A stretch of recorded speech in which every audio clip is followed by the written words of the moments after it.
Hey everyone, welcome back to another episode of Real Talk with Sadie. I always say follow my Instagram at Sadie in LA96. And then to listen to this podcast episode, I upload on Spotify and Apple Podcasts just at Real Talk with Sadie.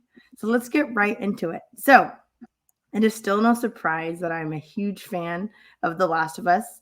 I've interviewed the editors, the costume designer, Cynthia Summers, one of the actors, Anna Rice, who played one of the nurses for the season finale. I've even interviewed a hairstylist. Well, today I'm absolutely thrilled because I am interviewing the Department Head Hairstylist, Chris Glimsdale, who is Emmy nominated for episode 3, Long, Long Time, which is the Bill and Frank episode. But please check out Chris's other work because I tell you, they have so many hit films and TV shows that they've worked on. Heartland, War of the Planet of the Apes, The Bourne Legacy, so much more. I can't wait to talk about it, Chris. But please go check out their IMDB. It's absolutely incredible. So, again, this is another episode of The Last of Us crew behind the scenes. So, Chris, welcome. How are you today? I'm good. How are you? I'm doing good. It's Monday morning here in Los Angeles. You're in Canada. Can you tell me specifically where? I'm in Calgary, outside of Calgary in Claresholm, which is a small town of like 3,700 people. Oh, wow. We're in a farming community. So, yeah, it's quite small, Yeah. but very lovely and beautiful. So, we're just before the Rocky Mountains, so the foothills Oh, area. cool. That's Yeah. absolutely beautiful. I've not gone to Canada yet. I actually have family in Toronto Okay. and Vancouver. And I have Yeah. a really, really great friend who lives in Edmonton. Oh, excellent. That's Yeah. about 4 hours Yeah, away. yeah. Not bad at all. But, Oh, countryside, that's yeah, totally like Last of Us Wyoming vibes. No. exactly. We're pretty Hey, close to the Montana border. So, yeah. okay. Yeah. Oh, that's awesome, Chris. But before we get started, I have a wide variety of the audience listeners. So really quickly, can you just give me a brief description of your role for hair? Like what does that entail? Just a quick description if you can. So, a quick description would entail reading the scripts, Hmm. knowing who the characters are, dealing with production. So, Hmm. the writers, the producers, the actors, and hair, makeup, and wardrobe, and then helping create these characters. So, reading the scripts, breaking them down, Hmm. knowing what their actions are from start to finish, and how that all works together with the atmosphere and their costume, their wardrobe, what they're wearing on their head, what they're not wearing. And then also going into the background of the character and creating a look that creates that character, that gives that character definition. So that's basically Yeah. it. Oh, that's a And perfect also, description. yeah, and then I guess also have my team. So where I sit now, I have team members that work with me. And so then helping them also do all of that stuff. So Right. You're definitely a mentor, and I can't wait to get into that more. So, Chris, have you done a podcast before? Have you done some interviews?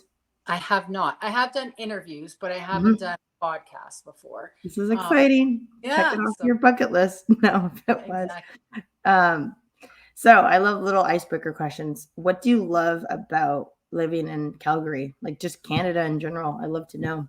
Yeah, I love the fact I love everywhere, to be perfectly honest, in Canada, just because of the vastness of it, and we're so spread out. Alberta is very much a distance area, so Hmm. we travel a lot in locations, and they're not short distances. But we Yeah. have a vastness here in Alberta, anyways, of the Rocky Mountains, flatlands, and then also get into Drumheller, which is our um, would be our what would you call it? Our dinosaur area. So we have all Cool.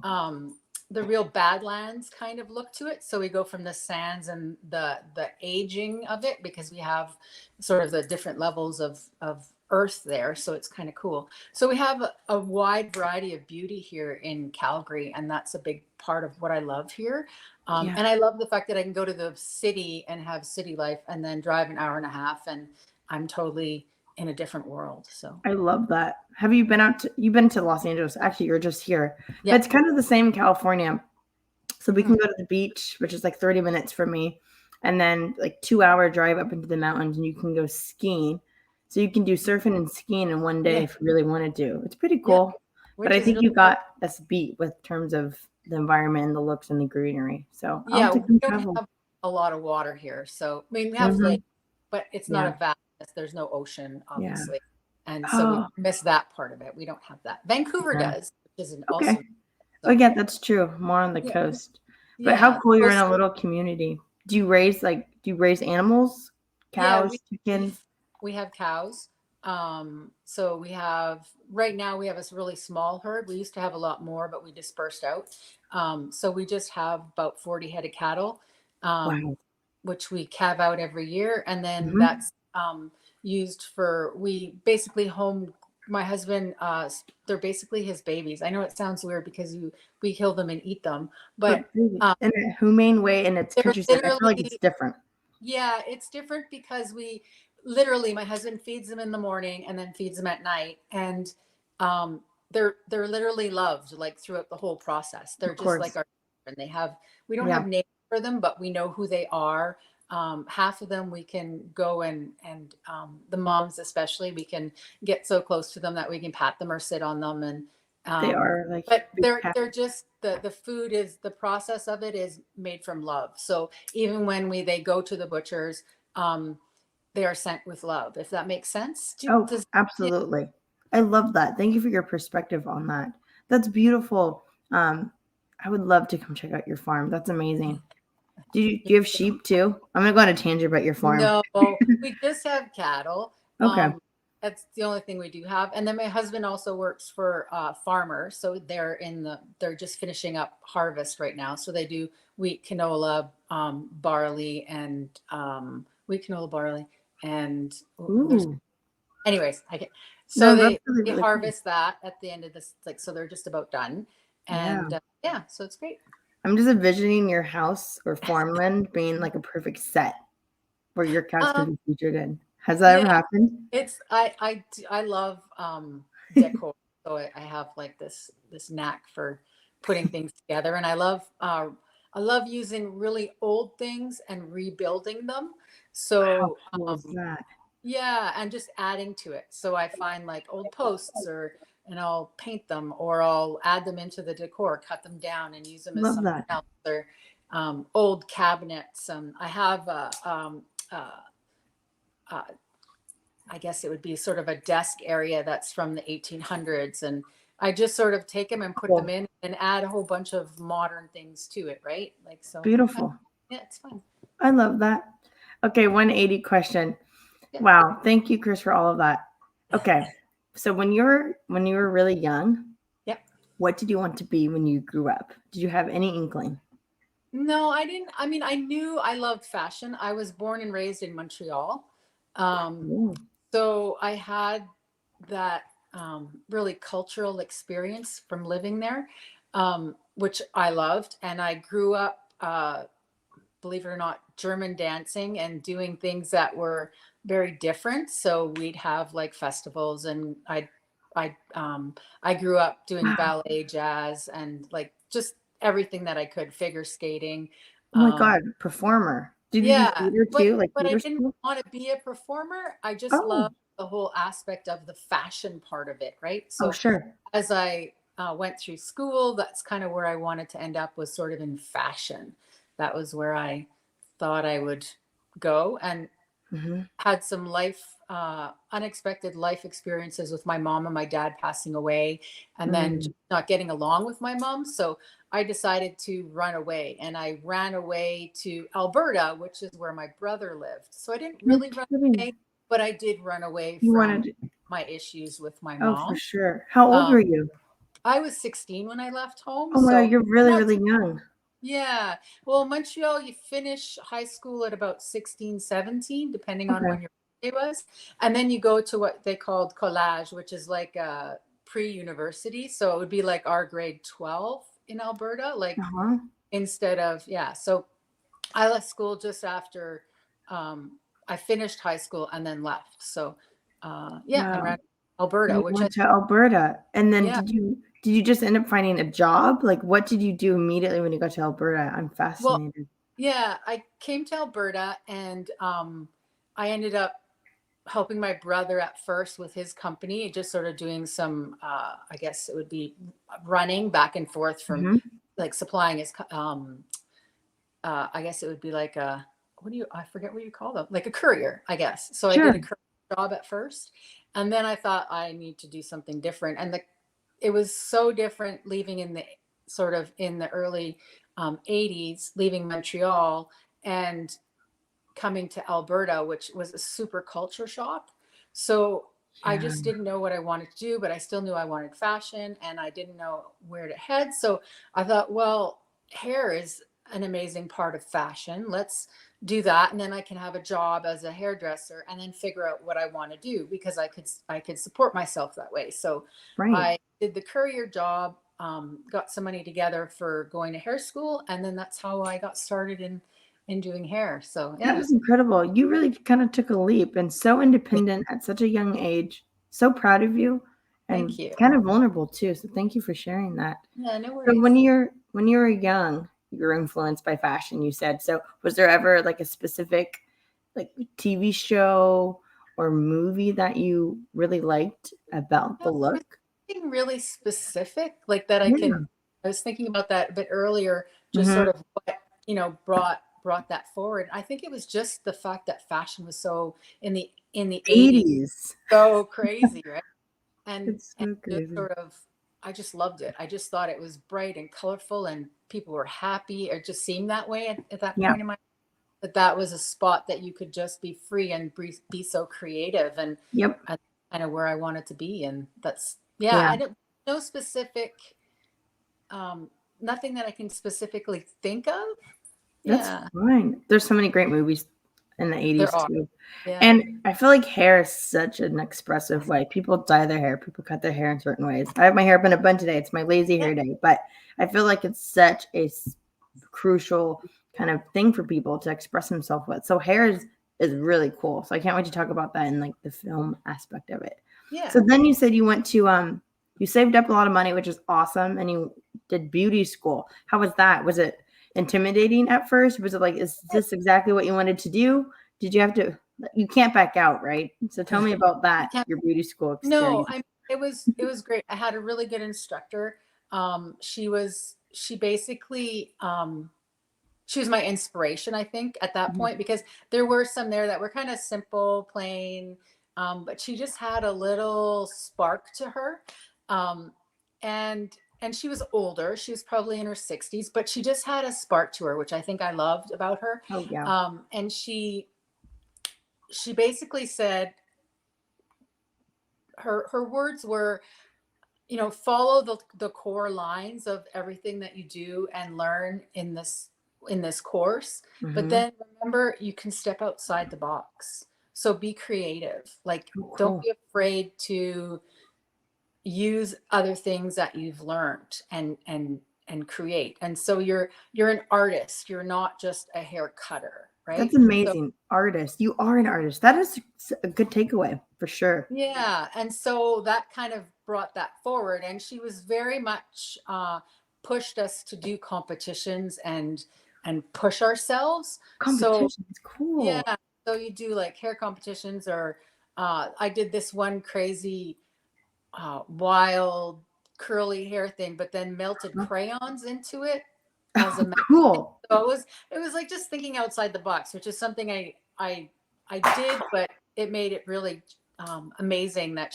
she would push us and say, just try Yeah, it. And so I'd use these pastel wax crayons and melted them into the hairstyle. I mean, obviously it that wasn't is on a cool. human person, it was on a mannequin, Uh-huh. but it helped me. I won actually that first competition, and that was fun. Yeah, it was great. Oh I my mean, it God, was Chris. within the school, but it still made you feel like you wanted to push forward. And For then sure. tried a couple hair. I did a couple outside of school competitions and stuff, so that was fun. Um, I Oh don't think I'm man. trying to remember if I even won. I don't think I ever won any of them, but it was just the experience and the challenge of being there at that point. And then Oh from yeah. there, I uh, finished school, did my exam, Mhm. obviously did my training in a salon, and then I actually decided to.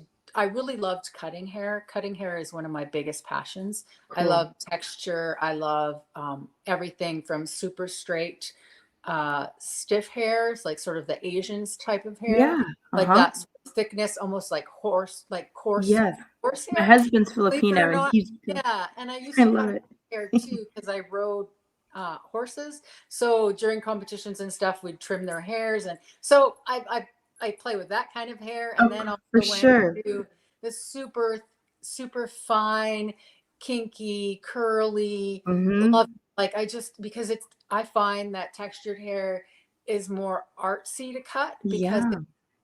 it it's not just pulling it out and cutting it. You have to like to get a shape in there. You have to freehand, and so it's just amazing to get Oh, and I play. Yeah, gotta come fly and get a free, no, not a free, just a hair treatment done from free's you. good. Yeah. You know what? I think you like culture too, in a way, because hair on different ethnicities, there's Mhm. pride in people with hair. Like I love my Oh, natural curly hair, so I'm sure you yeah, get to experience people's culture in a way. Is yeah. that true? It's great. I love. I mean, and you can have. I mean, I have a girlfriend who is native, 50% Mm-hmm. native, but she is Beautiful. whiter than myself, and her hair Wow. texture is um, almost. And it's got the.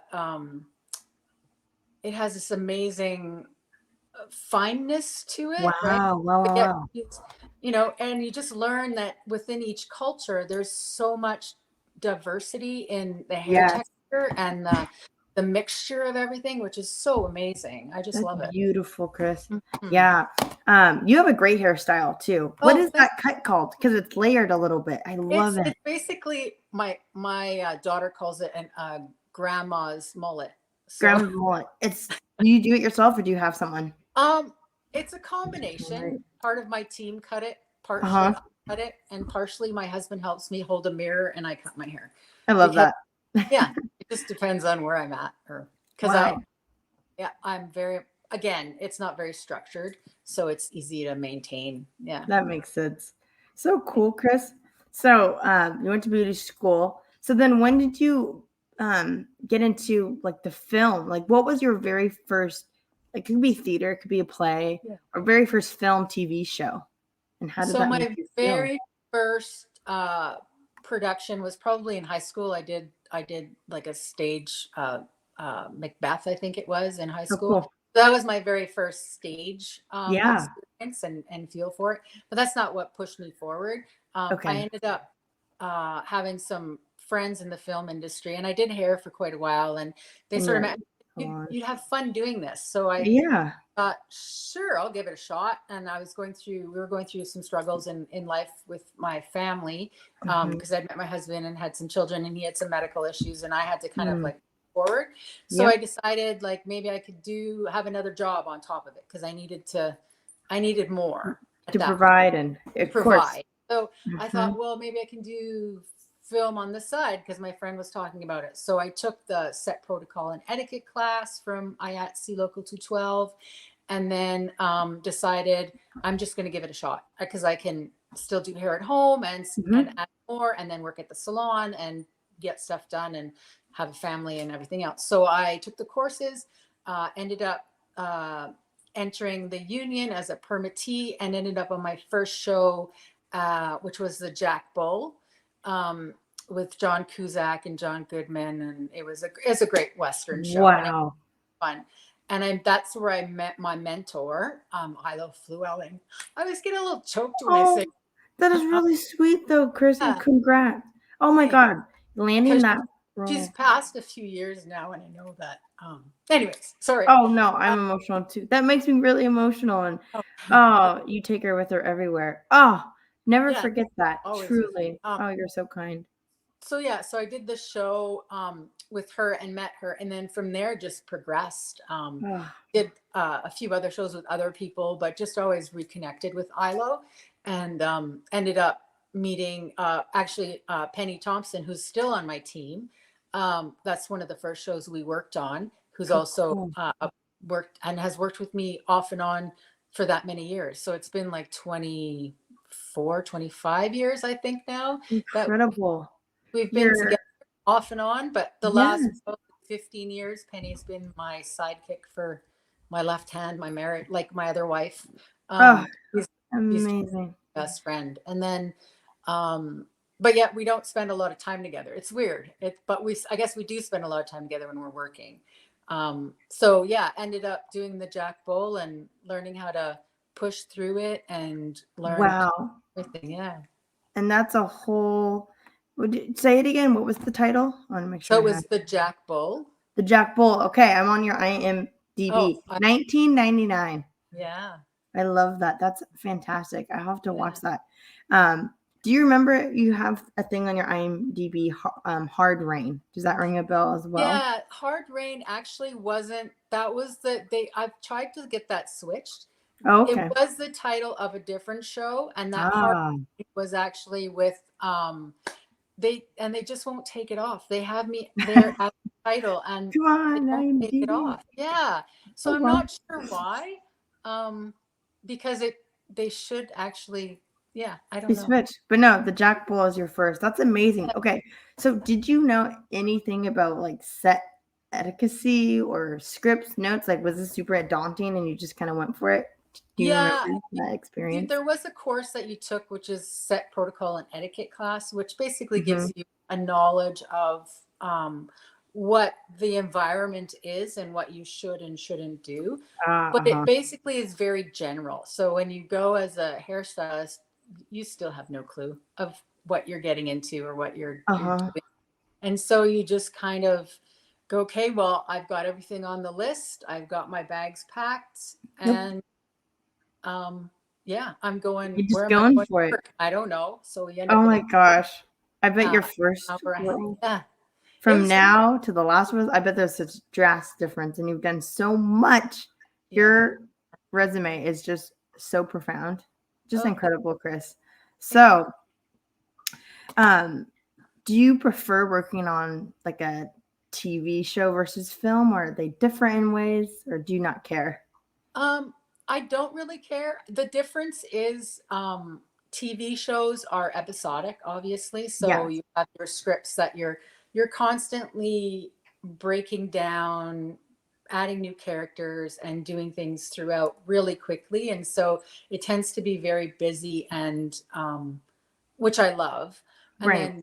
then films tend to be a little bit more of a break on my end of it as a head of department, because you get your scripts, you kind of know where your breakdowns are, you know all your characters all before it happens.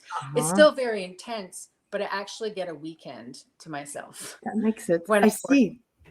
But when Sure. I'm TV, or not just TV, but limited Yep. series in general, they're very busy, and I don't very often have a weekend to myself. I'm Only sure. because I don't I like to be prepared, so I'm always like asking questions, looking Yeah. research, and just constantly working out the scripts You're and things, right. so that you don't always get all the scripts at the beginning of a series. So you're getting them throughout, where things change, or they Right. change a character. I mean, you have a basic outline, but you're still really preparing, having meetings constantly, Mhm. and meetings, and we're in a feature film or on a movie of the week, for example, they used to have. So those, you kind of have your first few meetings, and then you don't really have any meetings in between. So you're not prepping as much. You're doing a lot of Yeah. prep beforehand and getting ready, but you still have more time on the weekends. That's super interesting. I try to be such a prepared person, so I would need to know every detail Yeah. to do my job right. So, wow, that takes guts. Um, and then I was curious. So you're part of the union Mhm. in Canada. So what's like the audition process like? That's what I'm confused about. It's completely different from acting. You're not saying lines. Do you have a portfolio? Do you see, oh, there's a show coming up. Let me apply. Like, how does that work? So the union, basically, when a production comes in, they ask for sort of who's around or what's happening. So they kind Oh, of get a list of head of departments, kind of thing, is yeah. normally what happens. But on average, at this point of the game, it becomes more of it's most producers or production companies that come in. There's always, because I've been in the business for so long, Right. there's always someone that knows someone, for Word of example, mouth or kind that of. has heard of someone, or that knows of someone. And then also we also have local production managers around. And so a lot of them will put our names forward to productions that are coming in from, say, Netflix or Yeah, Max, HBO Max, Max. Max. Yeah, like Yeah, there's all these yeah. changed over the years. It's kind of crazy. It's so ridiculous. Yeah, like there's so they'll come in and they'll say, oh well, we have people that this is who we like, or these are four Mm-hmm. people that would be good for this time period or whatever. So That's that's great. and then also some of the producers will just say, oh well, she worked on this show, let's give her a call. Or That's really cool. so that's what happens. And so you do end up having a portfolio. Mm-hmm. My portfolio got quite large with photographs. 1999. Yeah, so I'm just now working on a web page because it's easier to sort of send your domain to someone and then give them a password to look into stuff. That's because cool. it got really hard with knowing, are they a PC person? Are they a Mac person? Or what format do I have to send it in? And then the files are big, and it's so true. And technology is so confusing. As you know, the links and all, I showed you the links. It's so crazy. All of that. Yeah, I think digital is a great way to go, honestly. And you can set it out to so many. So it looks like word of mouth and you build a book of business. That's fantastic. Yeah. So we'll talk about The Last of Us and how you got that done soon. So as soon as you book just a film or a TV show, like what is your very first step in your creative process? Do you read the script immediately or you build your hair team? How does that work? Oh, and lastly, are you a freelancer? I think I want to understand, like, are you your own independent person and then you build a team? Yeah. Okay. Yeah. Got it. So I pretty much go in. I don't have like a makeup person that I have to work with or that I need to work with.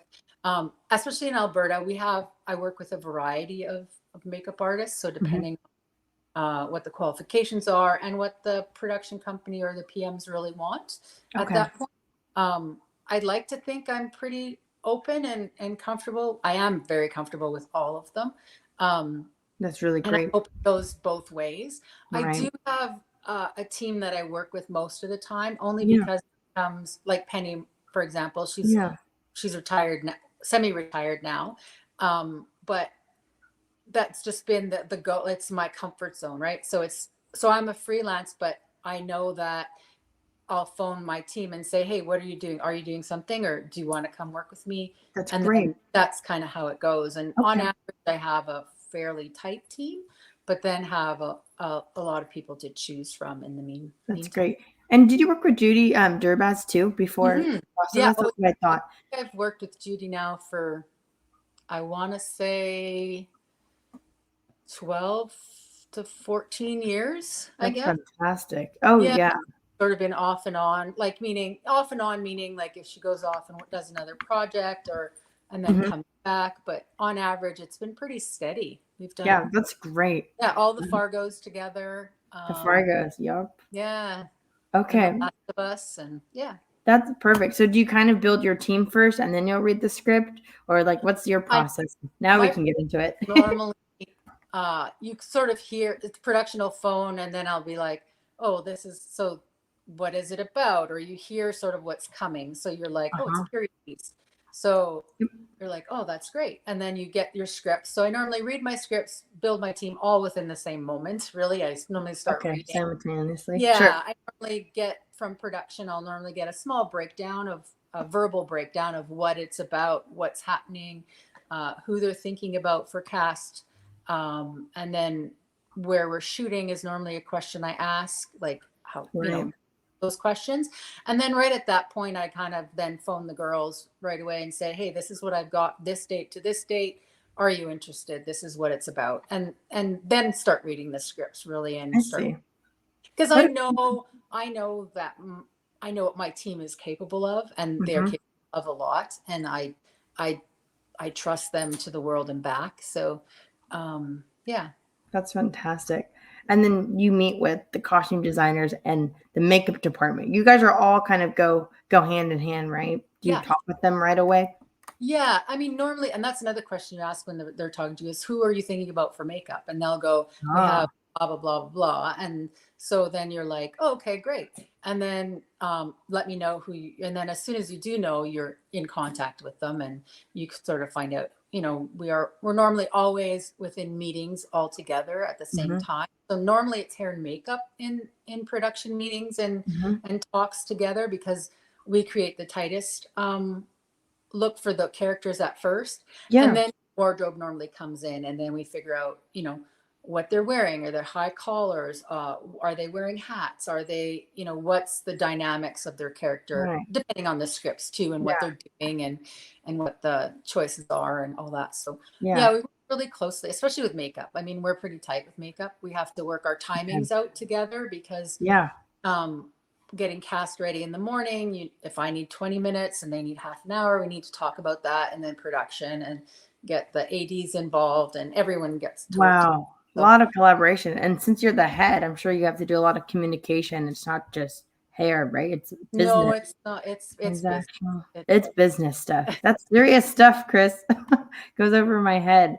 Really off topic, but well, kind of. I was thinking, when you have like period pieces, I'm sure you can do your research. There's so many ways to like get inspired. And then you have maybe a completely new show where you don't have any like inspo from. Like, how does that compare? Like, think of like Planet of the Apes, which is older. You can go back and look at like kind of the old thing, and then maybe there's just a movie out that's kind of new. I don't know. How do you get your inspiration for different types of shows? You tend to, it's reading the scripts, right? So you get Yeah, to the details. read your scripts. You a lot of times, what I think, well, we call it a Bible. So you Uh-huh. get a character breakdown of who the character is and where they come from, kind of, right? So you get a breakdown of who that character is, and what they do, and Mm-hmm. so where they come from, who their parents were or didn't have, or so you find out all those things about a character, and then from there you start, and you also find out the actor, so that who the actor Yeah, is, so true.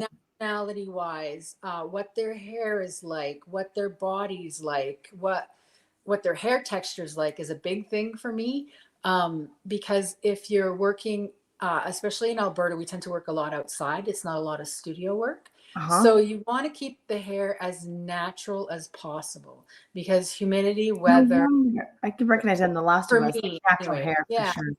So Mm-hmm. if you have someone that has really curly hair, you Mm-hmm. don't want to get a character that has super straight hair, Right. because it's not a logistic thing to do. You're going to spend a lot of time fixing things, which is not something you want to do. So Work you think smarter, that, not harder. yeah, I like work that. smarter, not harder. Do less. Mm-hmm. And I know it sounds crazy, but that's the Brilliant. best way to work it. Yeah. And then when you're trying to find how to create that character, then you sort of, when you find out all the information about them and who they are, and you find out the storyline, and say, for example, they're a drug addict, or Mm-hmm. they come from a high-end family but they're a drug addict, so you'd go and you'd look at high-end people in the state or the country that the script is broken down in, and you Mm-hmm. find all those photographs. So for myself, it's photographs or written word, depending on the time period, because Right. some time periods there are no photographs, or the only photographs you do find in those time periods are portraits. So it's not a well represented state of what that person would be in, because Yeah. it's portraits, right? So you find all those things, and then you start breaking them down. So Wow. if the portrait, say from 1850, they did a lot of portraits, but they didn't have a lot of freelance photo. They were always portraits. So you Mm-hmm. take the hairstyle that's there, and then you break it down for, say, if they're working in the kitchen, or if they were like an alcoholic or whatever. So you Right. take that look and you break it down, but you still keep the shape. So you've got a shape that for that time period, or within that time period, and then break it down from there, along with the Wow. wardrobe and the makeup, like how broken are they. And so you have to go back and recreate all those things. So no matter what time period, whether it's futuristic or ahead, even if it's futuristic, time always recreates itself. So you can use bits and pieces from That's everywhere. true. Time Yeah. always recreates stuff. It's so true. That's a good way. Wow, Yeah. it's such an art. You're not kidding. It's not just a hair cutter. It's an No. art form. My God. So can you tell me off the top of your head a show that like completely contrast each other? Like one period versus another show. Can you tell me like two completely different hairstyles from all of your work? I would love to know. Oh, wow. Um, uh, oh, geez. I That's know. really hard. You really got me there. I know it So, wasn't on our script of questions.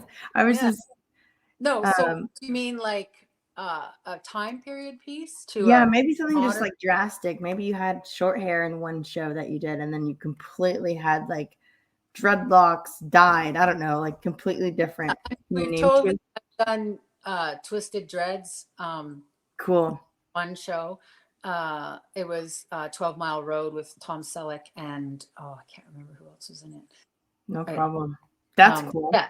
So we did some dreads there. And then, yeah, going into a super long period piece Mhm. and adding, you know, wig pieces and Yeah, extend. that's Yeah, fun. like just sort Sure of go. thing. Yeah, it's just been crazy. Or, for example, on a show that actually did never aired was Lewis and Clark.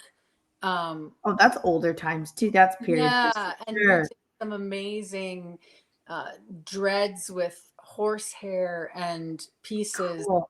It's just like these amazingly fun pieces. And then going from that to The Last of Us and adding, hair to the infected. So it's just, Exactly. you kind of go from one end of the spectrum to the other, um, Sure. which is pretty amazing. I love that. We can jump into The Last of Us. I had a couple of like career questions, but we can intertwine them. So, Whatever you did want. you? Yeah, let's do it. Last of Us. Did you know of the video game prior to the show at all? No, Nothing. I know a no, lot of people didn't. My husband is a huge fan, like the yeah. video game.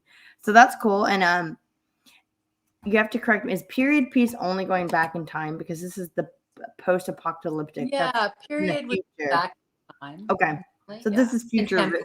futuristic. Yeah, futuristic. Last of But Us it is, it futuristic. isn't because It's kind of it, modern. yeah, it's Yeah. it's sort of contemporary, I guess. So it's kind Yes. of like within the frame. Okay. And then how did you get the role for head department for hair for The Last of Us? Was it word Well, of mouth? that was You and your that networking.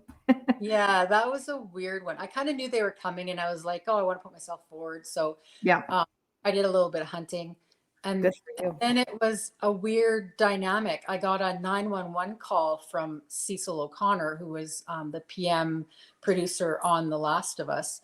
But I didn't know that at the time. He was doing Big Sky, and they had a 911 call. He was needed someone to come out to Vancouver to help fix something, and he had heard that I did a 911 call in Winnipeg, which that means a 911 call was Yeah. basically they they had some issues and they needed someone to come and solve the problem. Like And I was like, ASAP. Huh. sure, that happens, right? Like you just sort of like, okay, I'll do that. So with the Flag Day one, which was a Sean Penn show, uh, he was also directing it and starring in it, and they were doing some reshoot stuff, and they needed someone who could rebuild what they had built before and do the wig work. So they gave me a call. They heard that I was out here. Another producer got information from another producer who put my name forward. So I went out there for the 911 call. Cecil ended up hearing about my 911 call there, and I ended up working with Catherine Winnick out on Flag Day because she was doing that show. So, anyways, got the 911 call. Said come out. I said yeah, I can be there. He said, can you fly out tomorrow? I'm like, give me a Wow. second. Let's see if I can get my shit together. He said Yeah, yes. seriously. So I got my shit together, and he went, it's okay, we solved the problem. So I didn't go. And Oh, then I found out from someone else. I said, well, keep me in mind for if you ever have any other projects or whatever. And yeah, so he did. He turns out he was one of the PM producer, sorry, yeah. and the PM for The Last of Us here. And yeah, he put me forward, and I Moving just said forward. I had, yeah, he said, Oh, send me your that's resume great. again, my resume again. And then basically we were in talks, and I just said, I've got another show that's been asking me, and I can't remember which show it was now.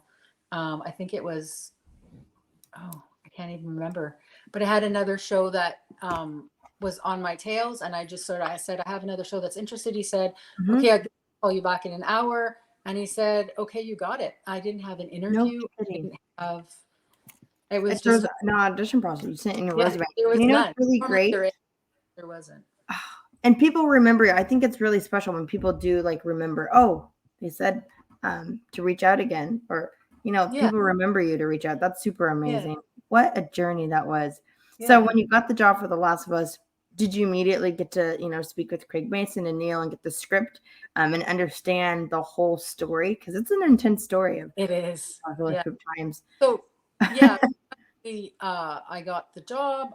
We got the scripts. We had a meeting of who they were thinking of casting, and then things just sort of went from there. And basically got an outline from Craig and from Neil, and just sort of went from there. It was just amazing. That's fantastic. Yeah. I'm sure and since you're based in Canada, like the weather, and there's some intense weather from snow and hot summer days. Did you give them advice too on like what it should be, like the natural look? Because Yeah. they are just humans going through an Mhm. apocalypse, and it does seem like they have natural hair, but it's obviously rough and kind of beat up. Yeah. So, yeah, did you I give mean, advice to that? yeah, we do. We totally give advice to that. I mean, That's you good. sort of say, this is this, they tell us what they want. We tell them what's doable, Yeah. uh, and go with the flow of that. And then if they say, well, can't we do this? And we're like, if we do this, this is what it means. For example, if they wanted Bella's hair to be super straight all the time, she Right. has curly hair. So if she gets a Right. snow in her hair, or gets in the steaminess of a room that's full of water, she's Kind of going to roof. get kinkiness, craziness to her. Right. So you sort of say, well, it's not possible. Or Okay. if you do want this, then our best option is a wig, right? Like, so Right. you give them options, and then they make their choices. Right. And You most are of the the time expert. most 90% of the time, I'm going to say 99% of the time, they normally follow our experience with the That's weather. amazing. Good teamwork for sure. Mhm. So when you found out, did you pretty much work on everyone's hair? I know that Coco is Yes. specifically like Pedro Pascal's hair. Did you work with everyone from Yeah, Bella I to the clickers? created Affected? Pedro's look at the beginning, because Coco didn't come in till after the first episode. Oh, okay. So I created Pedro's look at first, and did the airbrushing and cut everything and got everything ready. And then from there, Coco took over and did an amazing job, which opened me up to being able to do a lot of the infected stuff, which I I thought was was gonna say because hard. you're the So yeah. That's amazing because you're the head person Yeah. and you have a team under you and you probably have to mentor them and give them guidance. So you're not just dealing with one person, you're dealing with a No. whole um, team. And then, yeah, the infected, there's a lot of infected. I know there's a couple guest stars, but my gosh, was that intimidating? Tell me your feelings about that. And did you have to look up what infected zombies were? Yeah. Well, pretty much that all happened while we were working. So it was finding out the looks that they wanted for the infected, and where we Mhm. wanted to start, with what levels of where we were starting. So Yeah. our first experience with them was Nana, which was the grandma. Oh, yeah, And in so, episode 1, right. yeah, episode one. So creating her look was a big part of it. And then from there, we got into like a lot of the prosthetics and the age makeup, and taking that wig and creating that real sort of aged, very old, thin kind of processed wig, Mhm. the wig for her. Oh, the And wig for Nana it was a wig? yeah, it's a I wig. couldn't even tell. Yeah. Is she younger than, Yeah. or is she an older one? She Oh, was aged wow. quite a bit, and then sort of a bald cap put on, and then the wig put on. And then that wig was also just, we didn't have, Nana was kind of cast a little late, trying to find someone of that age that could move that way. It was very specific to the dynamics of the infected movement and character. So we didn't have as much of a time to build a wig for her. So I had taken a John Blake wig and gone through it and actually naired a lot of it. So I used Nair hair removal Nair, yeah. and got rid of the knots, and created so that the lace wig would be hollow and be able to get in there. Yeah. And then cut it, and Incredible. went in and retexturize it and cut the lace and made it Yeah. fit properly. So that was a great process. And in that process, we also did various tests on the levels of infected that we wanted and how we wanted Right. to process through, and the looks of their hair. And so all Right. that's going on, you're still, shooting That and makes sense. building other characters, and so it's good. Wow. I totally know Nana. She's so grilled in my head with her nightgown and the short hair. Yeah. Amazing. You fooled me. I Oh, thought that was all natural. So that's fantastic. good. And then on the flip side of that, you have Nico Parker in episode 1 who has huge, beautiful, curly, natural hair. That is her natural hair, right? That is her natural Did you hair. do anything for her? Her curls were Not exceptional. Not really. I mean, Yeah. basically what ended up happening was, because a lot of that process with the textured hair, especially if you're going to wear it as natural as she did every morning, it wasn't so much doing stuff in the trailer besides refining a few of the curls. It was really what she did at home, right? So Exactly. That's great. And you embraced that too. You don't yeah, need I mean, to change. and using the conditioners and the deep products to keep the moisture in there and letting it dry as natural as possible. Especially with the texture and the style that we wanted to have for her look. So that's kind of, a lot of it was her own, believe it or not, because we just didn't have the time in the morning to wet it all down and then have her ready to go to set. Yeah. Because she was her age, so we only had so much time to process in the morning. Right. So, and she was so amazing at doing her own, like in the morning, she would just spritz it down. So by the time she got to set, which was an hour or so later, it was where we needed it to be. And sometimes it's hard because you want to get your fingers in there and you want to help her, but you can't always do that because we don't have the time allotted. We only had like a certain amount of time in the morning. So, and then with that beautiful texture, I mean, her hair is amazing. Oh, yeah. So, it was really important, that deep conditioning treatment and the process of it was really the moisture, especially because we're so dry here in Alberta and it sucks everything out of your hair. So the more you can get in there in the morning and, get those curls pressed down, it works out great. So I truly appreciate having Nico Parker's hair, like natural look, because, I'm Black. I love natural hairstyles. And sometimes you see, people of color like get completely straightened hair, and sometimes it can ruin it, or just the effect's not as great. So I appreciate like just keeping it natural. It means a lot. Yeah. Yeah. Okay. That's amazing. So, who else in the first episode? And then you have Tommy and Joel, who are obviously younger. So I want to preference this. We're talking about a first episode, which is based in 2003. So they have to look and appear younger. How did you get the hairstyle for Pedro then? I guess it's just not as gray, right? So, Was that his natural? Tell me about it. You have to de-age them, right? Yeah. So de-aging them was getting rid of any fine lines for makeup and for, any sort of things that would make you look a little older, age spots or whatever. Hair wise for Pedro, he had a little bit of gray in his hair naturally at the stage he's at. So we at that point got rid of the gray and sort of kept him his natural color. Hairstyle wise and stuff, he was pretty much just his natural. He's got some nice movement in there, some nice texture. So use that. And then for Tommy, he basically has no gray at all. So that was perfect. Right. Just had him just the way he was. And then again, for makeup, that was just it always works together, right? If you get rid of the age spots and fill someone's face out, and then you have their natural hair color with no gray, you get that younger look. So that was how we did that. But Pedro's look was pretty much, for the first episode, he was younger. And then after that, every morning he was aged. Like there was every morning he was aged. His age spots, everything like that they did, and then the weathering of his skin. And then as I created the look, but then Coco took over, she would age his hair with ink palettes and airbrushing and little mascara wands to get in at the hairline. So that was done every morning. He was every morning. It's every morning his age. Wow. Out of all of the people you worked with on set, who was the longest in the chair? Who was the longest in the chair? I'm going to say Bill and Frank's characters were probably the longest in the chair due to the fact that they were aged so much and they're Oh, different. yes, we can talk about that too. And can we keep you more than 10 minutes? I have more questions for Yeah. time. Are you all good for time? Yeah. Yeah. Okay, sounds good. Okay, so Bill and Frank, we'll talk about that too. I have some specific questions for that. And I guess the fastest one would be Nico, right?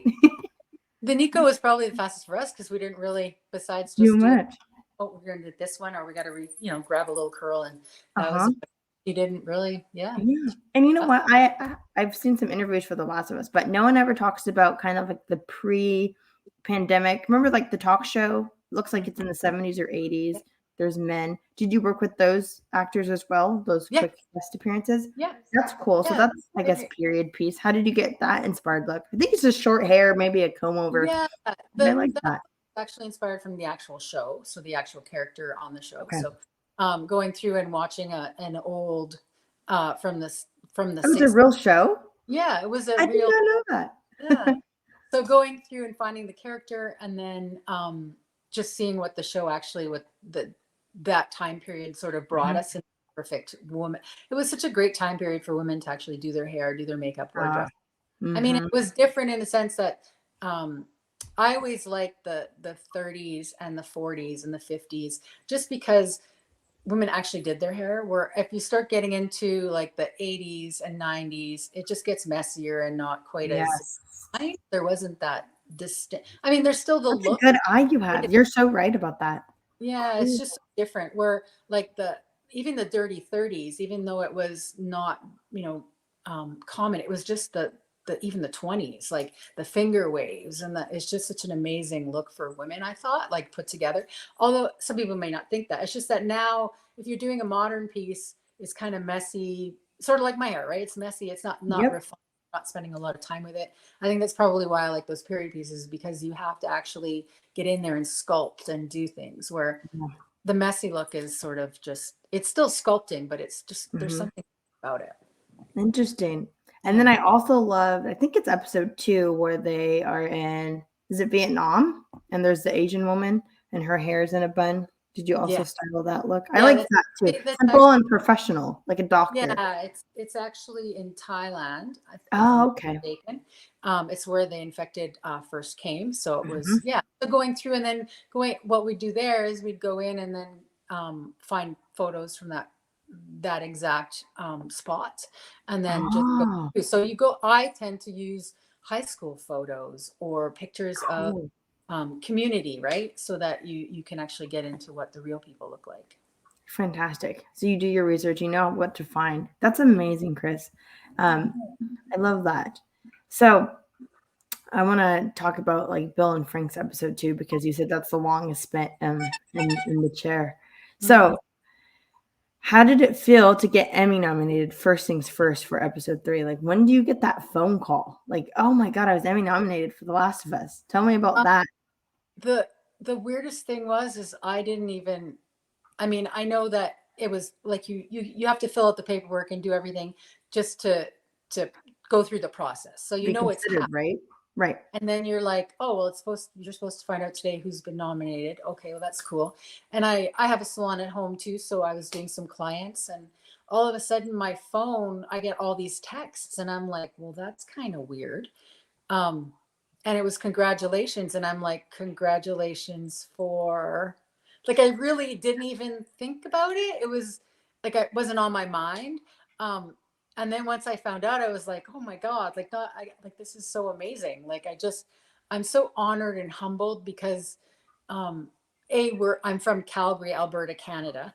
And I don't find, I guess I'm very humbled in the sense that I think someone would find the work so amazing, because I just put my heart and soul into it, and I just love what I do so much. And I just feel humbled and honored to be, that's kind of how I felt. And then when everyone, I was just like, thank you. Oh, thank you.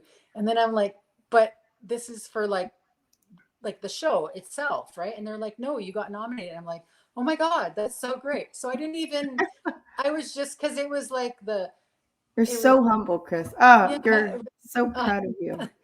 Thanks. So so then from there it's like, oh my God, this is so great. So then I text my team and I'm like, did you hear? Like, they're like, how did you find out? I'm like, everyone's texting me. Like, it wasn't even up on anywhere yet.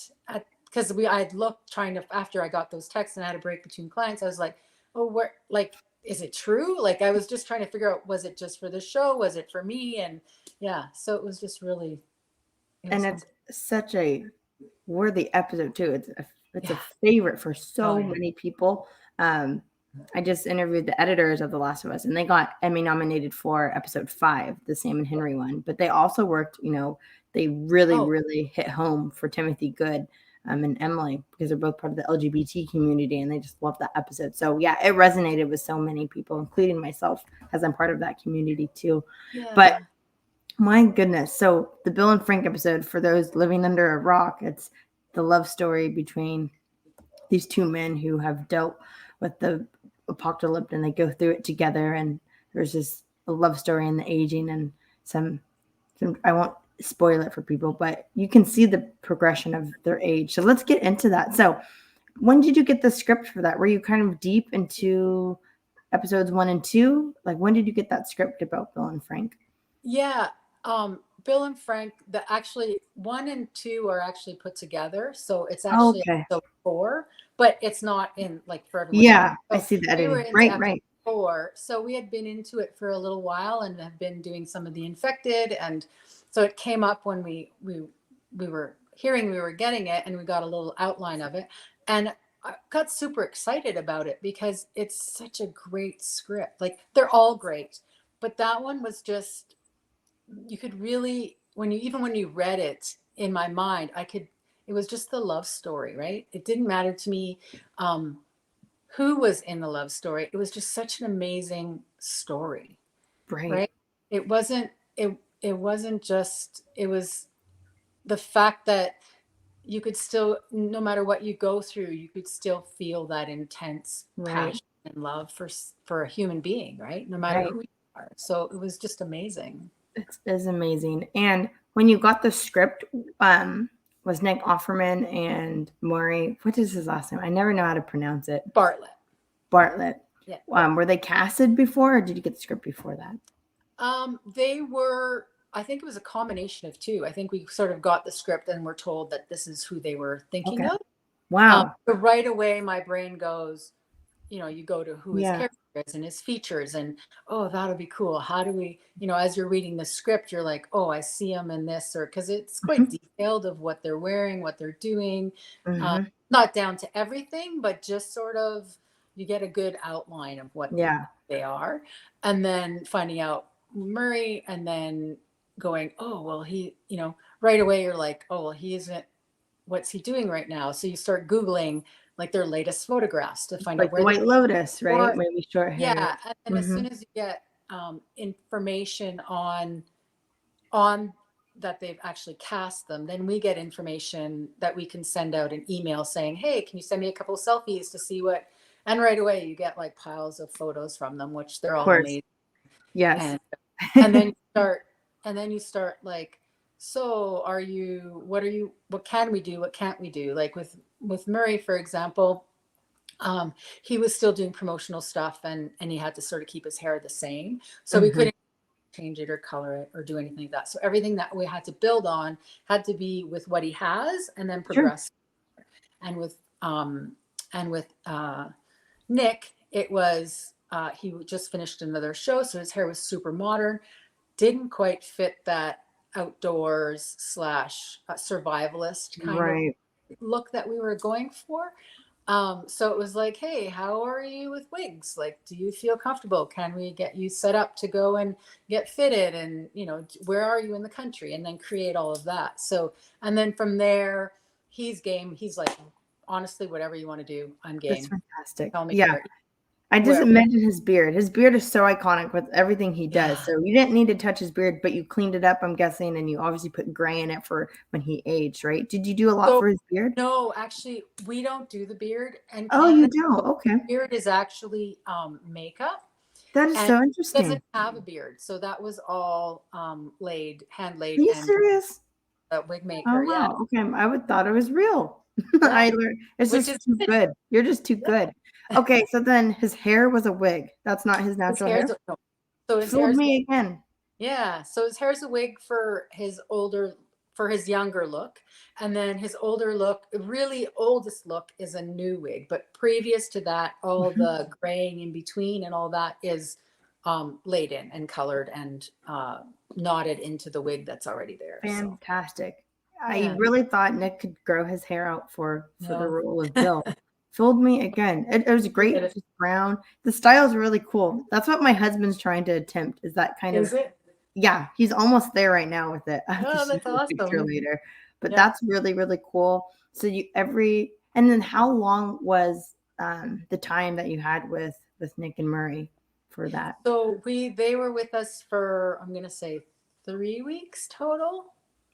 Yeah. Yeah. Is that long or short in film? That um that's about average per episode. Like that was kind of that's about average. So Yeah. yeah. That's amazing. And so I think in the beginning of it, yeah. So Nick has long hair, big beard, um, also Bill, and then Frank just has short hair, but it's definitely scruffy because when he's Yeah. down in the hole, you can tell it's just wear and teared. How do you get the dirt look? Like, is it dirt that you can actually rub in? Like, what is that brown? I think it's so cool. Yeah. So it depends on their hair texture when they come to us and what they have. So depending Sure. on the type of texture. So if they have really fine hair, we don't use quite as much. And Hmm. I tend to use a lot of deep hair conditioner and Dirt Works, which is, I guess, clean movie dirt powder, pigment That's powder. cool. So I add that in with conditioner, and then sometimes add in paste or depending Ah, on their texture of the hair, so that you can get the look that you're trying to achieve, the brokenness and the dirtiness. And then there's also the real colored pounce that you put on top, and then also adding if you need some more depth, then sometimes you got to add in with real hair pigment. So brush so airbrushing or hand painting in different colors to get the dimension of what you need. that's fantastic. And then do you have Yeah. to dry it? Does it dry naturally? Excuse me. It dries pretty naturally. You want it Uh-huh. to have that. It's kind of like if you put too much conditioner in your hair gets really stringy, Mhm. um, especially with sort of finer hair or not so obviously not so much with textured hair because it just sucks up the conditioner. So Right. you end up using actually a little bit more of an oilier product and something that has a bit more of a clay texture base so that you can get that piecerness out of it. Ah, Because if you add too much moisture in, what you're going to get is you're just going to get beautiful luscious curls. You're not going to get that fuzzy broken down pieciness that you need. yeah, You have to use different types of products. So that that's really incredible. varies on how you break them down. Interesting. And then I was thinking during episode 3, long, long time, there's kind of like the war scene. Mhm. And then I think Frank has really I noted this like really greasy wet hair. Is that a sweat look? So it's a sweat look. So That it looked so the good. sweat right around his hairline is actually real. So it's called real sweat. It's more like a glycerin type base, so it keeps it kind of shiny. But the rest of it is all water. So Oh, it's you literally can do water. spray bottle Okay. that we Uh-huh. go through and just really spray it. So I normally put conditioner in his hair a little bit, Yeah. so I can get the pieciness, and then go in and just just literally use Evian water or just a spray Fantastic. bottle, depending on, because a lot of the heavy products, especially if it's dripping in their face, end up getting in their eyes, and then that burns. So Yes. I try to keep anyways all of it as natural as possible, so that if it does get in there, it's not going to hurt anybody or anything like that. Wow. Yeah. And then on the flip side of that, you said you worked with the infected. So do you work with Barry Gower because he does a lot of the I prosthetics, and do. they're all kind of intertwined because a lot of the infected, their hair is like meshed with mushrooms. So how did that work? Yeah. Is it a lot of So wigs or their no, natural actually. hair? So what we ended up coming up with is we would help do the base work for the wigs, or sorry, base work for the prosthetics. So we'd help lay the hair back so they could put the prosthetic pieces on, and then they would use almost like a tape, one-sided tape, so that it would lay the hair flat, and then they would apply their prosthetics and glue and everything, so it wouldn't get too much in the actual natural hair. So when we take them out every night, it wasn't going to cause an issue for their natural texture. And then Ah, Right. And so they do lay their prosthetics pieces on, do all their painting. And when we got to a certain point, my team and myself would go around and we would hand lay each individual hair inside the mushrooms. And also Whoa. make sure the mushrooms, so once they got their base work done, we would make sure and pin those. Some of the mushrooms were very heavy, so we'd have to hairpin them in. And so it's always better when a hairstylist does it compared to a makeup artist, only because we have more of we know where we need to dig in and how we can Yes. do it. It's just a little different. Um, Yeah. and they learned to do it too. So it's not like they never did any, they always True. did.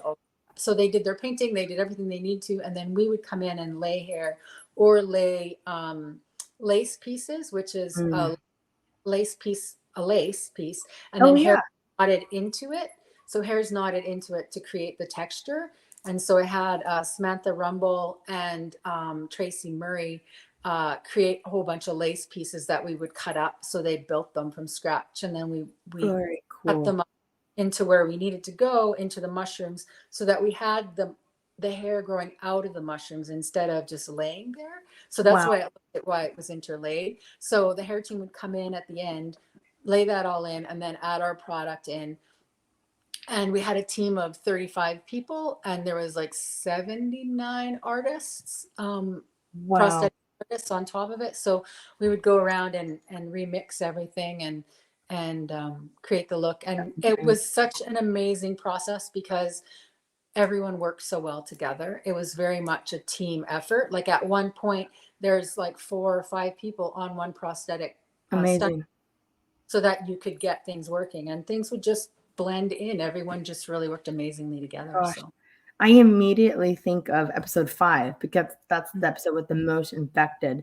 Was that a intimidating work weeks? I guess. it was the great part about it is the Gowers are so amazing. And we talked about it and we created a boot camp for everyone that came. So all the effects artists that came in from all over the world, they came in, and then I had my team, which is all actually Alberta based, which I was super proud of.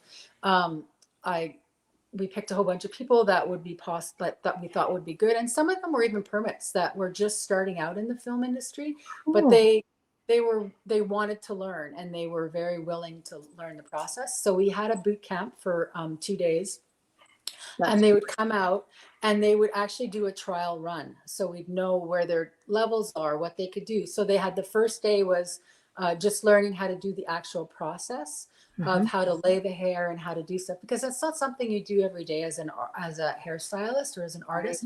So it's really important. And we also had some of the makeup team from Alberta too, that we thought would be a good mix to help with that, because it's not just hair, it's also part of the makeup, like processing a beard or laying hair. Mm. So we intermixed all of them together, and so we did a first class of showing everybody how it was going to be done, what we needed, and um, how the process was.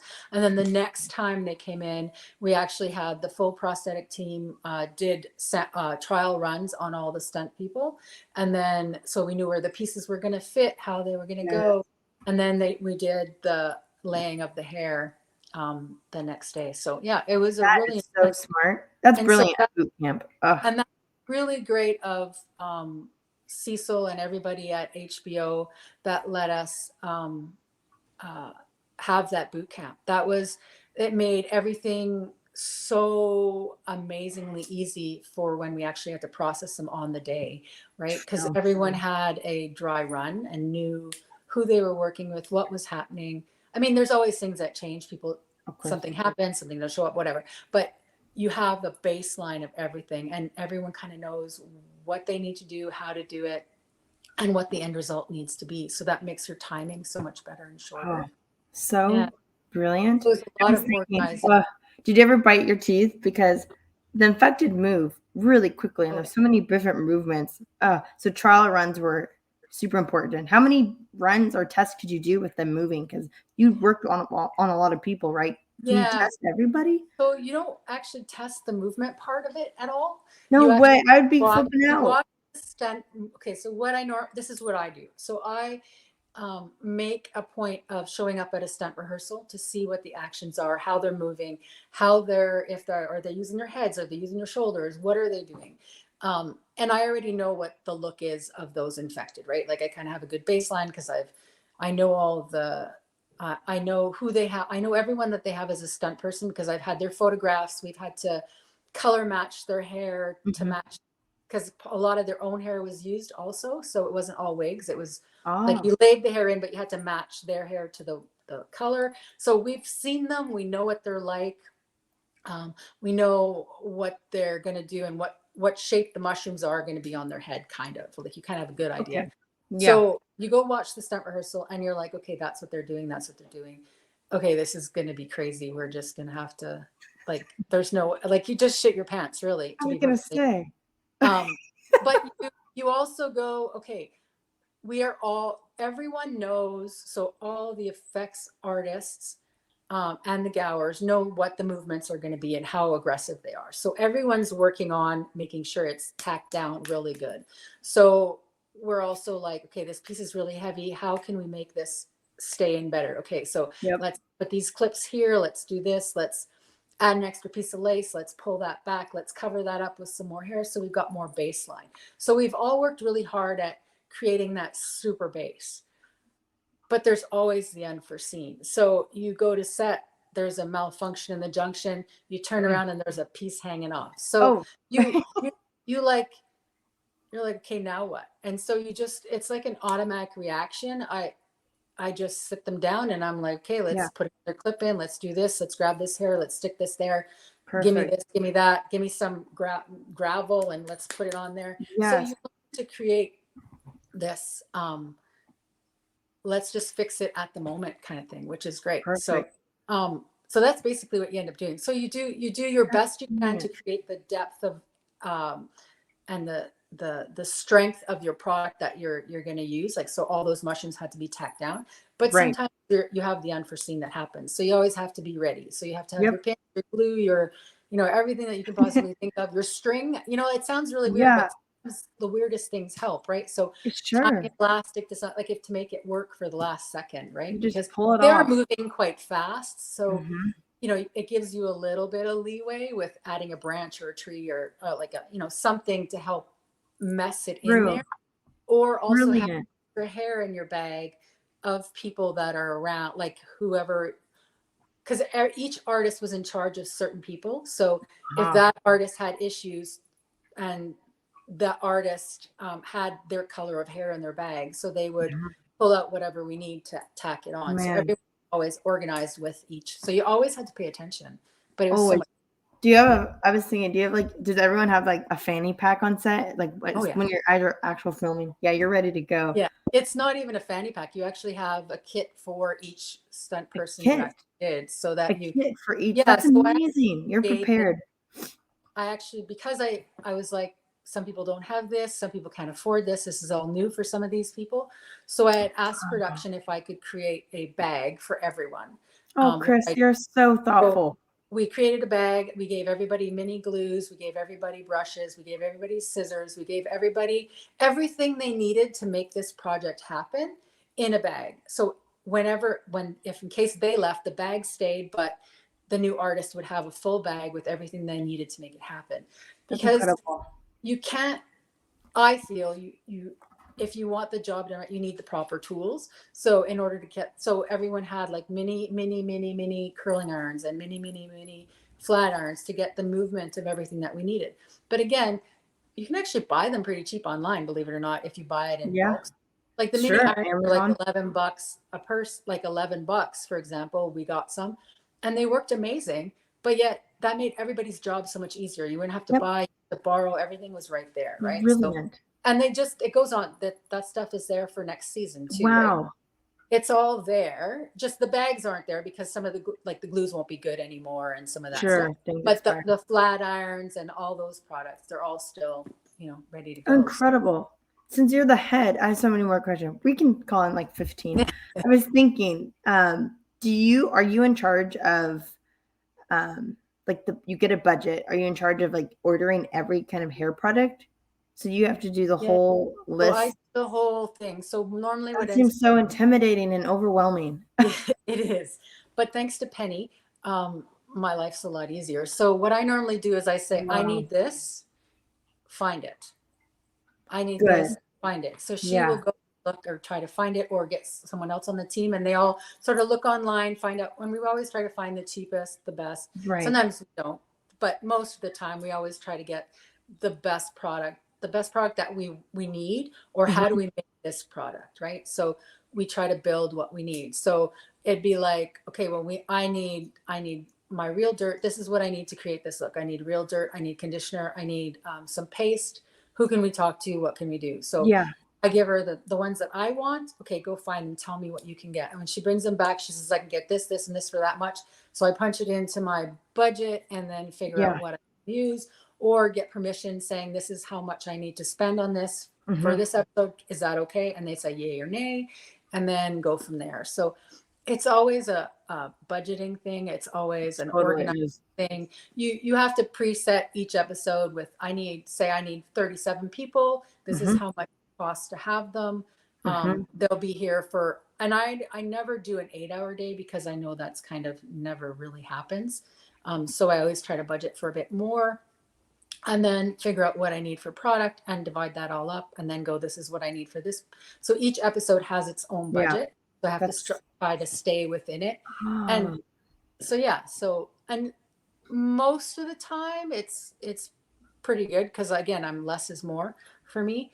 And you find then ways to budget. When I do end up wanting something, then I actually, most of the time, it's pretty easy. It's not easy, but it becomes an easier process for me to get something that I want because I've made everything else a little cheaper, if that makes sense.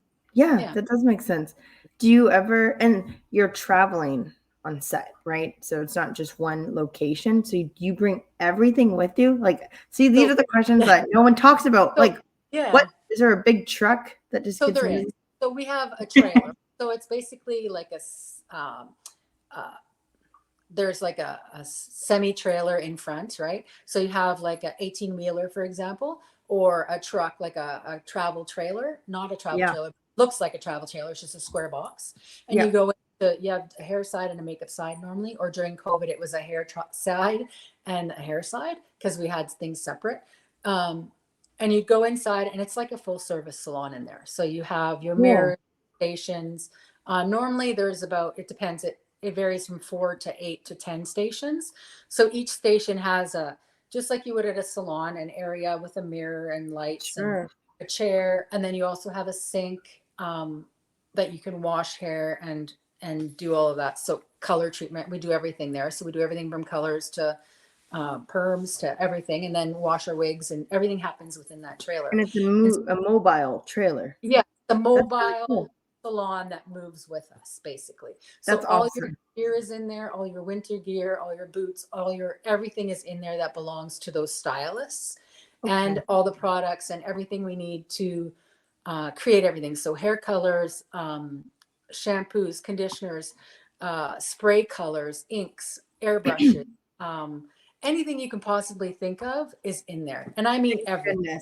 And it's all organized, ready to go, so that you can grab it at a moment, so everybody knows where everything is. It's not stressful. Work smarter, not harder. Because I was gonna say, can you imagine trying to organize everything each time you moved? It seems like a pain in the ass. With the background, you have I personally like to have background bins. So I have bins or roller carts or whatever that has everything pre-organized, that what they need for those whatever background they're working on. So if they're working on infected, or if they're working on this, or if they're working on that, so they take those kits and take them to the trailers. Because normally when you do background, you're either in a trailer or an ADCO trailer, or a tent, for example, that's just sort of like a lunch tent for, like, you just have tables and chairs and you're just doing everybody. And so you'd have everything you need to create that look, or that you may need to fix something too, right? Because the apocalyptic world, we didn't have hair color. So if someone came in with roots, you had to get rid of those roots, so that brown people would have to spray them or add conditioner, like add stuff to make that go away. So all of that is in that kit that you travel, and that leaves our trailer and goes. So that comes and goes as much, but our trailer stays pretty consistent. and it travels with us as we go. So Amazing. I have like 2 more specific questions for Last yeah, of Us, and then I have lighthearted ones. Do you need a quick break or anything like water? Because I can edit this out if you gotta go to the I'm bathroom or anything. yeah, Okay, fantastic. Thank you, Chris.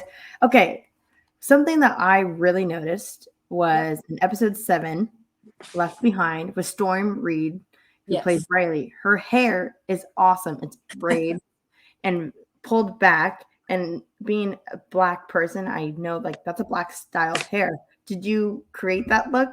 I did. That is so cool. And it Yeah. seems like that can last a long time during the apocalyptic times. Can you tell me more about Storm Reed's hair for that? Yeah. I mean, Stormy's hair, she basically came with her braids because that's the look she came with. But we were Oh, like, this is how do we make this her braids sort of work for us mm-hmm. and also keep it in the post-apocalyptic time? Or do we want to take them out, or how did it work? So it turned out Storm couldn't change her braids, which is fine. So we decided to use them. And I was like, how am I going to make this? Because really, would they have had the hair? Because this is so long. Where did she get it from? How did she create Exactly. it? Did she do it Right? herself? It's black hair. It's very technical braids, of course. Yeah. So I was like, how can I make this work so that it looks like it's really part of this? So we did a few different styles, and then I was like, why don't we just do like, and what came to my mind was native hair. So keeping it confined and yet still very tribalistic almost. And I just felt that it was part of her character.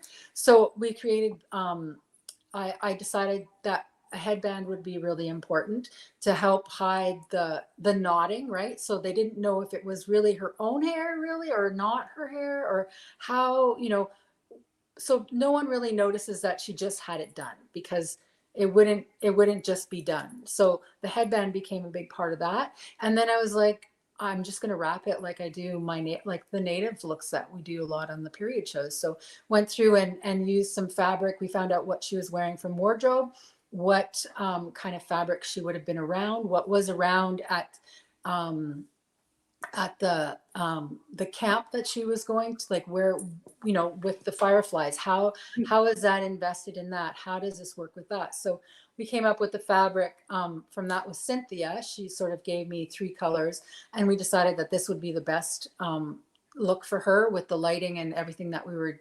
configuring, and the filters they were using, and so we came up with that fabric and then just made tons of it, and tore it, not cut it. We tore everything. We created all of that knotted stuff together, and then just put her hair and it just worked out so amazingly well. It worked out so well. Yeah. That is fantastic. It was a little blonde. Was it a little dirty blonde Yeah. braids? Yeah, Yeah. I really like the highlight of that too. Yeah. It I was was great that it gave it some nice dimension and texture. perfect. I Yeah. believe it. Sometimes when you're out in the sun, like actually my hair, if I'm out in the sun a lot, maybe if it's wet, my hair does lighten up a little bit. Actually, Yeah. okay, that's And then fantastic. we also created the stunt wig for her, so we had to rebuild all that. So then There was a stunt wig. Oh, during the fight yeah, scene in during the fight the scene or mall. anything yeah. So her stunt had a full on. So I had to recreate all of that texture Oh and my gosh. everything, sort of rebuilt it all. And then thank God I did, because it turned out when we ended up doing the photo shoot quite a bit later in LA, and I went down for the test, her braids weren't the same. So, and for some reason in my gut, I was like, I need to bring her stunt wig with me. So at the last moment, I cut up her stunt wig No and then put kidding. it on Storm's head with the headband, which saved my life. Brilliant. And then the braid, so I could add the braids that she already had in her hair. I could rebuild it to Yeah. get the look for Oh my gosh. yeah. So it worked out good because our LA team really helped me reconstruct all that, and thank God I brought that wig with me that they could cut up and recreate That's it. fantastic. Oh my god, so much. And I guess I never asked about Bella Ramsey's hair on it. Their hair was just their natural hair in a pigtail. Yeah, Is there Bella's anything hair. you had to do? Yeah, oh yeah. So Bella came to us with hair that was past her bum, Oh yeah, yeah. super super long from all the Game of Thrones and everything. Mm-hmm.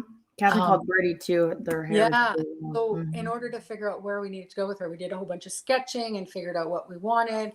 Had the visual effects team create sketches with her and different haircuts and styles. Mhm. And then we had 3 wigs built, and then we did different hairstyles on her to create this look. And so we figured out what length we needed, and then we chopped off her hair. You And chopped it up, so it wasn't a wig. It was they chopped off the hair. yeah, Oh wow, we sort of cut the wigs to see where we want to go, because once you cut it, you can't go back. that's nervous. Did you cut it yourself or someone Oh, else? yeah. No, You were the one to do it. That's Yeah, a Bella big role, man. It was awesome. And she loved it. She had never had short hair before, and she felt it was so freeing and so Light, I guess. light, and Mhm. never felt so. I mean, we took off like 3 feet, if not more. Yeah. That's insane. Yeah, it was crazy. And yeah, and it worked out. So we created the look, sort of the style we wanted with the wig first. Mhm. So, and then from there, then we cut her hair, and then everything was beautiful. She was amazing. I hope you Little get to bit be part more. of part 2. I know with Yeah. the strike and everything, but hopefully Yeah. there's some awesome looks and new characters too for part 2. So that'll be really interesting to see. We'll see what happens. We'll see what happens. And then lastly, for The Last of Us, what is your most memorable part? It could just be a story. Like, do you have a fun story? Judy told me Halloween, like with Halloween was fun. Costumes. For me, it was a big part of watching Bella and Pedro really connect. There was things that you're watching, like she would put eye drops in Pedro's eyes if he was, because they just did that, or she would they would be joking about something, and he's like, so he would jump on Bella's back, and Bella would carry him down. It was just little things, right? That was just so great. I think the other thing that I loved so much about The Last of Us is it was such a beautiful team effort for everyone. Like, it just seemed like there never really was anything too dramatic. It really kind of, worked together. And Neil wasn't always there, but he was always on FaceTime. And Craig and oh my God, I just Craig forgot. Mason and who else? The other set. No, it was oh my God. You can do this. Yeah, Jacqueline was she's another producer that was always there. Oh, and I think I follow her on Instagram. I think I know who you're talking about. She's so amazing. I just can't remember great. her last name, Jax.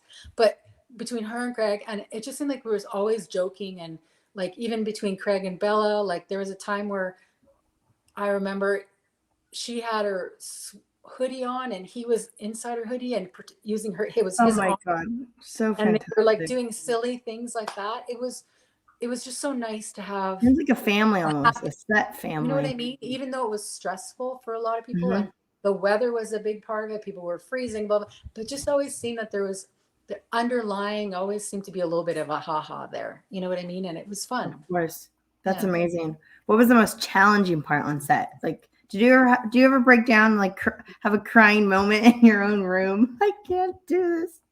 Well, yes and no. And I think a lot of that becomes more of when you're people's personalities. Like, you're just like, okay, I just can't keep everybody happy. Like, and so you just need a moment to go and like, and then come back and you're fine. Sure. Right? I have done that. And I think a big part of it is just realizing that not everybody has a good day all the time. And you have to take that into consideration. That's huge. Yep. And I think that's pretty much it. I think that's, that's my biggest moment is trying to help people solve their problems, right? And keep everybody happy. When you have a huge team and you've got someone that has an upset stomach and one person can't stay awake, and so how do you solve these problems? And that becomes a big part of it. But I think most of the time it's just breathing. Remember to breathe. Yeah. And go take that moment and have a sip of coffee or sit down and just breathe for half a second and then go again. Because I think you work that way. And this is my very final question for The Last of Us. And then I have a few lighthearted questions that I ask everyone. What was your last day of the shoot? Like, I think I heard on a podcast, it was like the cul-de-sac scene where they had to reshoot some parts of episode 5. Like, can you tell me your last day on set and how did you feel? Oh my God, I can't even remember that. It's okay. I know it's actually like 3 years ago, which is mind blowing. And I'm like, I'm trying to remember what our last day was. I think we were in studio. Your last day, I guess, could have been different from Bella and Pedro's. I guess that their last day was walking down the cul-de-sac in episode 5. So you had to be there, I'm sure, That's, you right? know, I was there. I didn't even remember that. See, And that's, it there wasn't like that. It wasn't like there was actually, I was there remember a big speech now, from Craig or something? Like, was there like and a we were, speech? I would have cried. yeah, we were in Calgary. It wasn't the coldest day ever. It was dark. It was at night. Um, and Craig gave a speech. Pedro gave a speech. Bella said a few words. Aw. She's not a very, she doesn't speak very, like, she's not very vocal. Like, she loves to joke and have fun, but she's not a Yeah. big speaker. But she Oh, did sure, some sure. words. And it was just nice to have the night over. It was a humid night. I remember that. And it was just sort of a, are we really done? I don't think we're really Yeah, done. like when you It's one get of to those fly back moments like, home. are we really done? I'm not sure. Yeah. I know we're supposed to be done, but are we really done? Yeah, it was a beautiful night, actually. Yeah. Oh, that's great. And I'm sure you have to come down from a high after a couple weeks to get back into rhythm. I'm sure that's You weird. do. At this point of the game, I was already had all the infected stuff packed up, ready to ship away. So everything had to be Uh, labeled, tagged, and bagged. And so oh, all it's the HBO owns everything. infected had to be washed and cleaned and put Mm. into bags and numbered and organized. And all the stuff had to be done for inventory. And so there's a lot of stuff going on, not just the end. It's not like you were just at the end. It was nice to not have any more characters to build or to do that while we were trying to break down the show. Yeah, So yeah, all of that was there too. that's Yeah. fantastic. What a journey, and can't wait to see you at the Emmys. I will be there in spirit. Yay! Maybe there's an after party. For sure. Oh man, I just can't wait. You have to figure out what you're wearing. I know, I'm still trying to figure it out, but we'll My see. birthday is January 12th, so it's a birthday Oh, treat is for it? me That's to amazing. see I just everyone. have 14th, so A month exactly after. yeah. Oh, you're gonna be in LA. It's so exciting. Yeah. Okay. So Chris, thank you. This is going to be rapid fire questions. Are you ready? Okay. And then we're done. Okay. Okay. I like to do these lighthearted questions because I'm an empath. I love talking with people. Everyone has different answers, and we're all more similar than we think. Okay. First question. What is your favorite way to unwind and relax when you're not working in general? My favorite way to unwind and relax when I'm not working is just to sit in nature. That's a beautiful answer. Perfect. What is your go-to comfort food or guilty pleasure snack? Chocolate and tequila. Cheers to that. Okay. If you could travel anywhere in the world, where would you go and why? I would go anywhere. And why? Because I think it's so great to explore everywhere and to live within the people. So yeah, That's I'd go. fantastic. Is there a place that you haven't been that's actually on your bucket list? Yeah, there's tons of places I haven't been to. I mean, I shouldn't say that. I have been there when I was very young, but I don't remember it. So Europe. Yeah. We are going to London, Scotland, and Ireland next July. So that's Oh, that off. will be fun. And Thailand, Africa, everywhere. Like Yeah, you're not kidding everywhere. Me too. no, I'm everywhere. traveling. Hopefully you get to do some international hair, I That guess would what be I'm trying to say. amazing. For some Just reason, jobs. Mhm. it's really hard for Canadians to actually do it for some strange reason. Just like Oh, it's really weird. Like me the to visa work in the or States. Yeah. oh man, rooting for you though. You'll get there. Thank All you. right. Okay. Do you have a skill or hobby that might surprise people? Like, do you have a weird thing you can do? Yeah. Weird thing. No, I love to create all kinds of stuff. So I make earrings, jewelry, do all that kind of stuff. Oh, I But love I jewelry. also, as my husband said, it's just really weird. Well, because we have cattle, so I help Yeah. birth them or, Oh, that's a skill. No yeah. kidding. So at one point, this is a story he loves to tell, is I was doing Jesse James with Brad Pitt and I was coloring his hair and doing some of his facial beard coloring for his makeup artist and Jeannie Black, who I just remember, I forgot her name there for a second. So so I would color his beard for her at the same time when I was doing his hair, because he actually came to us with platinum blonde hair when he first got to the show. Whoa. So I did his hair, got home one night, and my husband was having trouble with a calf. So I actually had to go and stick my arm right in and get it Yes. help Yeah. So that was one of my, that's Insane. It's like deep too. I think I've yeah, it seen was videos like before. full on, Yes. full on. Yeah. Oh Trying to my make God. That's a sure heck that of a everything story. was good and mama was good, baby was good. And so it's such a um, humbling thing to come home and to have to save an animal or to help someone or to do Hmm. something on the farm, right? So it's just such a, from Hollywood to Yeah. the One farm. with nature. You really are one Yeah, I with love, nature. Oh, yeah. that's beautiful. Do you have a favorite book or movie that has had a huge impact in your life? I'm not a huge reader, but I'm not, I do a lot of audiobooks because yeah. I'm an hour and a half away from work normally. So um, I normally listen to a lot of books. Hmm. But there's nothing that I could say that is specific. I love Sure. listening to spiritual and personal autobiographies and stuff That's like that. beautiful. Oh, that's All of great. those, because I Good just love to hear answer. people's stories on how things help them or change them or things that, I love hearing about different religions and Hmm. their Oh, everything. me too. I'm super fascinated with different religions. I'm not Yeah. a religious person myself, but I love to learn cultures, and everyone has different beliefs and what makes them believe that way. Oh, Yeah. yeah. So I'd say I'm spiritual, but not religious, if Yeah. that makes sense. I would say the same thing for Yeah. sure. I have a lot of trauma in my life. We can talk about it offline, Yeah. but there's so many things. We're almost done. There's four more. Do you have like a personal goal or dream that you haven't yet achieved? You're Emmy nominated. What more do you Yeah. want? I'd love to No. win one day, Oh but we'll yeah.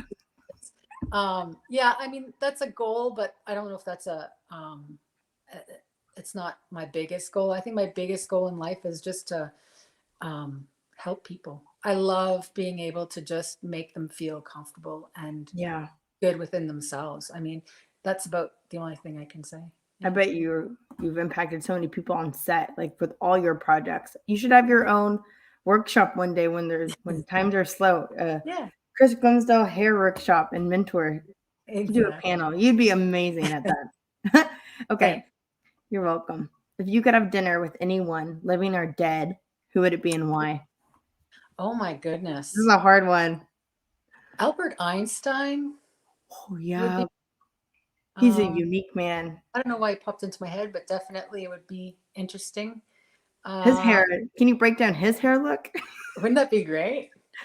That was just wake up and go, I think. Craziness. Yeah, Uh, that's who silly. else? I think that like just sort of, yeah, any inspirational people, Mother Teresa, like just Yeah, sort of, Gandhi. Someone said Gandhi before. yeah, Gandhi, like I have a just friend who said God, which is an awesome answer. that If would be God is great. real.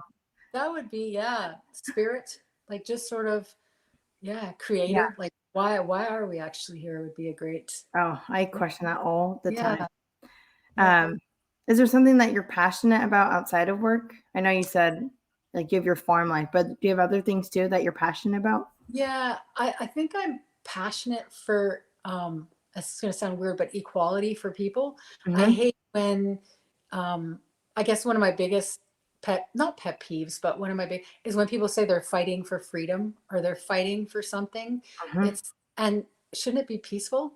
Like Exactly. I just though and making I one of like. my biggest things that I really try to do every day is make people smile all the time. So whether that's Me opening too. a door or Me I'm very too. passionate in making people feel important. Yeah. Oh no. Yeah. Oh yeah. There we go. Yeah.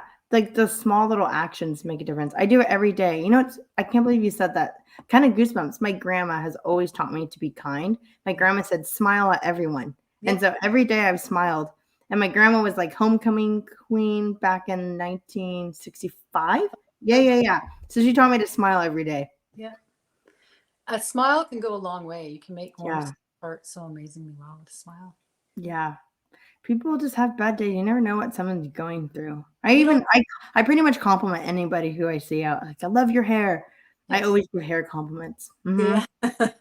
And then lastly, what are some things that make you feel happy or fulfilled in I life? think that's what makes me happy and fulfilled is seeing other people happy and Yeah, fulfilled. I think that's for my sure. biggest, yeah, I love being that. feel happy. Well, you heard it here first. Chris Glimsdale, amazing hairstylist, hair department head.